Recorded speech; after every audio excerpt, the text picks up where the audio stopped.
ओम नमो भगवते वासुदेवाय नमः। आज हम लोग श्रीमद् भागवत महापुराण के प्रथम स्कंद के 18वें अध्याय का पाठ करेंगे। 18वें अध्याय का शीर्षक है राजा परीक्षित को श्रृंगी ऋषि का श्राप। सूत जी कहते हैं, अद्भुत कर्म भगवान श्री कृष्ण की कृपा से राजा परीक्षित अपनी माता की कोख में अश्वत्थामा के ब्रह्मास्त्र से जल जाने पर भी मरे नहीं। जिस समय ब्राह्मण के शाप से उन्हें डसने के लिए तक्षक नाग आया, उस समय वे प्राण नाश के महान भय से भी भयभीत नहीं हुए, क्योंकि उन्होंने अपना चित्त भगवान श्री कृष्ण के चरणों में समर्पित कर रखा था।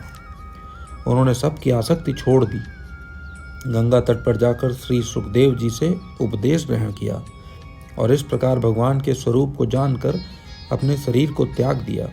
जो लोग भगवान श्री कृष्ण की लीला कथा कहते रहते हैं, उस कथामृत का पान करते रहते हैं और इन दोनों ही साधनों के द्वारा उनके चरण कमलों का स्मरण करते रहते हैं, उन्हें अंत काल में भी मोह नहीं होता है।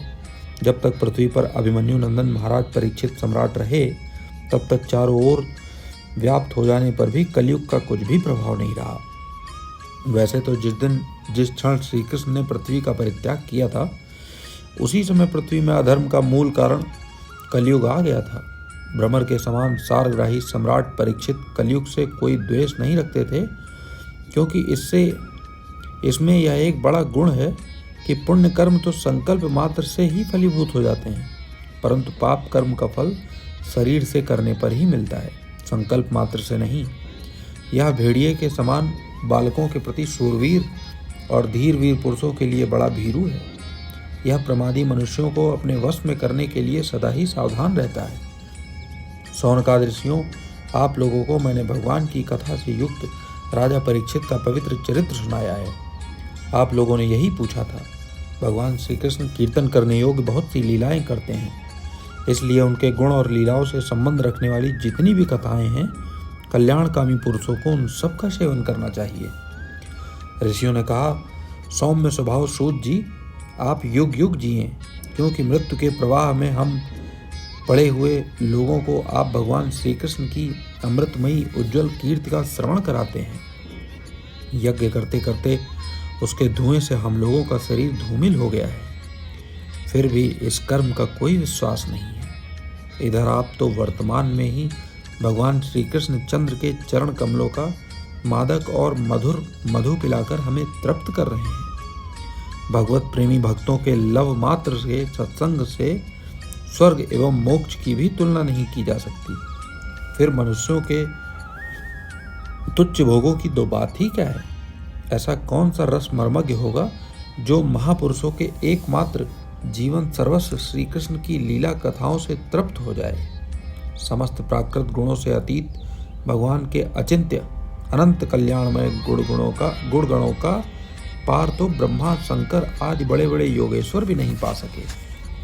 विद्वान, आप भगवान को ही अपने जीवन का ध्रुव तारा मानते हैं, इसलिए आप सत्पुरुषों के एकमात्र आश्रय भगवान के उदार और विशुद्ध चरित्रों का हम श्रद्धालु श्रोताओं के लिए विस्तार से वर्णन कीजिए। भगवान के परम प्रेमी महाबुद्धि परीक्षित ने श्री सुखदेव जी के उपदेश किए हुए जिस ज्ञान से मोक्ष स्वरूप भगवान के चरण कमलों को प्राप्त किया है, आप कृपा करके उसी ज्ञान और परीक्षित के परम पवित्र उपाख्यान का वर्णन कीजिए, क्योंकि उसमें कोई बात छिपा कर नहीं कही गई होगी और भगवत प्रेम की अद्भुत योग निष्ठा का निरूपण किया गया होगा। उसमें पद पद पर भगवान श्री कृष्ण की लीलाओं का वर्णन हुआ होगा। भगवान के प्यारे भक्तों को वैसा प्रसंग सुनने में बड़ा रस मिलता है। सूत जी कहते हैं, अहो, विलोम जाति में उत्पन्न होने पर भी महात्माओं की सेवा करने के कारण आज हमारा जन्म सफल हो गया है, क्योंकि महापुरुषों के साथ बातचीत करने मात्र से ही नीच कुल में जन्म होने की मनोव्यथा शीघ्र ही मिट जाती है। फिर उन लोगों की तो बात ही क्या, जो सत्पुरुषों के एकमात्र आश्रय भगवान का नाम लेते रहते हैं। भगवान की शक्ति अनंत है, वे स्वयं अनंत हैं। वास्तव में उनके गुणों की अनंतता के कारण ही उन्हें अनंत कहा गया है। भगवान के गुणों की समता भी जब कोई नहीं कर सकता तब उनसे बढ़कर तो कोई हो ही नहीं सकता। उनके गुणों की यह विशेषता समझाने के लिए इतना कह देना ही पर्याप्त है कि लक्ष्मी जी अपने को प्राप्त करने की इच्छा से प्रार्थना करने वाले ब्रह्मादि देवताओं को छोड़कर भगवान के ना चाहने पर भी उनके चरण कमलों की रज का ही सेवन करती हैं। ब्रह्मा जी ने भगवान के चरणों का प्रक्षालन करने के लिए जो जल समर्पित किया था वही उनके चरण नखों से निकलकर गंगा जी के रूप में प्रवाहित हुआ है। यह जल महादेव जी सहित सारे जगत को पवित्र करता है। ऐसी अवस्था में त्रिभुवन में भगवान श्री कृष्ण के अतिरिक्त भगवान शब्द का दूसरा और क्या अर्थ हो सकता है। जिसके प्रेम को प्राप्त करके धीर पुरुष बिना किसी हिचक के देह गेह आदि की दृढ़ आसक्ति को छोड़ देते हैं और उस अंतिम परमहंस आश्रम को स्वीकार कर लेते हैं, जिसमें किसी को कष्ट न पहुंचाना और सब ओर से उपशांत हो जाना ही स्वधर्म होता है। सूर्य के समान प्रकाशमान महात्माओं, आप लोगों ने मुझसे जो कुछ भी पूछा है वह मैं अपनी समझ के अनुसार सुनाता हूँ। जैसे पक्षी अपनी शक्ति के अनुसार आकाश में उड़ते हैं, वैसे ही विद्वान लोग भी अपनी अपनी बुद्धि के अनुसार ही श्री कृष्ण की लीला का वर्णन करते हैं। एक दिन राजा परीक्षित धनुष लेकर वन में शिकार खेलने गए हुए थे। हिरणों के पीछे दौड़ते दौड़ते वे थक गए और उन्हें बड़े जोर की भूख लगी। जब कहीं उन्हें कोई जलाशय नहीं मिला तब वे पास के ही एक ऋषि के आश्रम में घुस गए। उन्होंने देखा कि वहां आंखें बंद करके शांत भाव से एक मुनि आसन पर बैठे हुए हैं। इंद्रिय, प्राण, मन और बुद्धि के निरुद्ध हो जाने से वे संसार से ऊपर उठ गए थे। जागृत, स्वप्न, सुषुप्ति तीनों अवस्थाओं से रहित निर्विकार ब्रह्म रूप तुरीय पद में वे स्थित थे। उनका शरीर बिखरी हुई जटाओं से और कृष्ण मृग चर्म से ढका हुआ था। राजा परीक्षित ने ऐसी ही अवस्था में उनसे जल मांगा, क्योंकि प्यास से उनका गला सूखा जा रहा था। जब राजा को वहां बैठने के लिए तिनके का आसन भी न मिला, किसी ने उन्हें भूमि पर बैठने को भी नहीं कहा, अर्घ्य और आदर भरी मीठी बातें तो कहाँ से मिलती। तब अपने को अपमानित समान कर वे क्रोध के वश हो गए। सौनक जी, वे भूख प्यास से छटपटा रहे थे, इसलिए एकाएक उन्हें ब्राह्मण के प्रति ईर्ष्या और क्रोध हो आया। उनके जीवन में इस प्रकार का यह पहला ही अवसर था। वहां से लौटते समय उन्होंने क्रोधवश धनुष की नोक से एक मरा सांप उठाकर ऋषि के गले में डाल दिया और अपनी राजधानी में चले आए। उनके मन में यह बात आई कि उन्होंने जो अपने नेत्र बंद कर रखे हैं, सो क्या वास्तव में इन्होंने अपनी सारी इंद्रिय वृत्तियों का निरोध कर लिया है, अथवा इन राजाओं से हमारा क्या प्रयोजन है। यों सोचकर इन्होंने झूठ मूठ समाधि का ढोंग रच रखा है। उन समीक मुनि का पुत्र बड़ा तेजस्वी था। वह दूसरे ऋषि कुमारों के पास साथ में खेल रहा था। जब उस बालक ने सुना कि राजा ने मेरे पिता के साथ दुर्व्यवहार किया है, तब वह इस प्रकार कहने लगा, ये नरपति कहलाने वाले लोग उच्छिष्ट भोजी कौओं के समान संड मुसंड होकर कितना अन्याय करने लगे हैं। ब्राह्मणों के दास होकर भी ये दरवाजे पर पहरा देने वाले कुत्ते के समान अपने स्वामी का ही तिरस्कार करते हैं।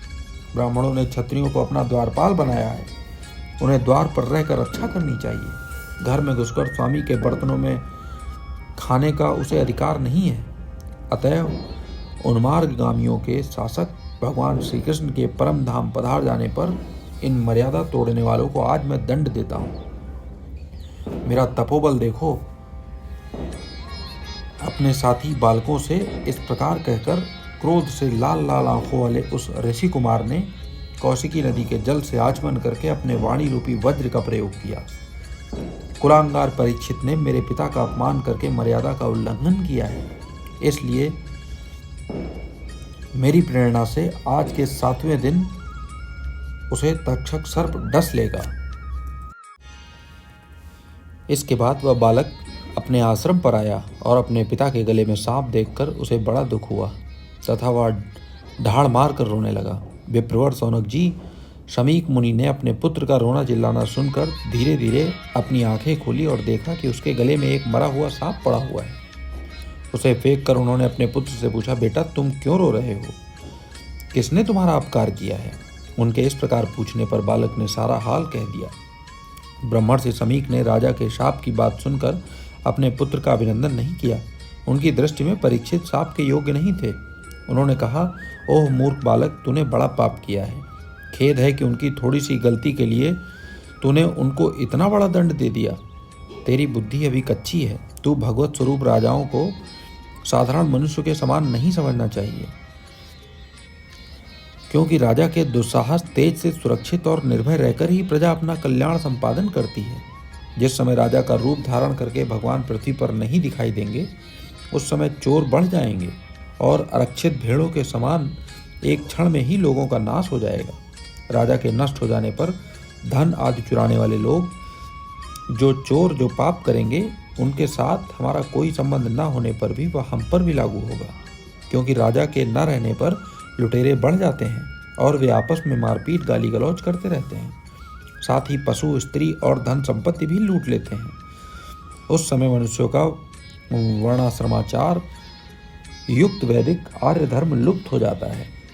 अर्थ, लोभ और काम वासना के विवश होकर लोग कुत्तों और बंदरों के समान वर्ण संकर हो जाते हैं। सम्राट परीक्षित तो बड़े ही यशस्वी और धर्म धुरंधर हैं। उन्होंने बहुत से अश्वमेध यज्ञ किए हैं और वे भगवान के परम प्यारे भक्त हैं। वे ही राजर्षि भूख प्यास से व्याकुल होकर हमारे आश्रम पर आए थे। वे शाप के योग्य कदापि नहीं है। इस नासमझ बालक ने हमारे निष्पाप सेवक राजा का अपराध किया है। सर्वात्मा भगवान कृपा करे, इसे क्षमा करें। भगवान के भक्तों में भी बदला लेने की शक्ति होती है, परंतु वे दूसरों के द्वारा किए हुए अपमान, धोखेबाजी, गाली गलौज, आक्षेप और मारपीट का कोई बदला नहीं लेते। महामुनि शमीक को अपने पुत्र के अपराध पर बड़ा पश्चाताप हुआ। राजा परीक्षित ने तो उनका अपमान किया था, उस पर तो उन्होंने ध्यान ही नहीं दिया। महात्माओं का स्वभाव ऐसा ही होता है कि जगत में जब दूसरे लोग उन्हें दुख, सुख आदि द्वंद्वों में डाल देते हैं, तब भी वे प्रायः हर्षित या व्यथित नहीं होते हैं, क्योंकि आत्मा का स्वरूप तो गुणों से सर्वथा परे है। इति श्रीमद्भागवते महापुराणे परमहंस्या संहितायां प्रथम स्कंदे विप्रशापो पलंबनम नाम अष्टदशो अध्याय। इस प्रकार श्रीमद्भागवत महापुराण के प्रथम स्कंद के 18वें अध्याय का पाठ समाप्त होता है। बोलिए जय श्री कृष्ण।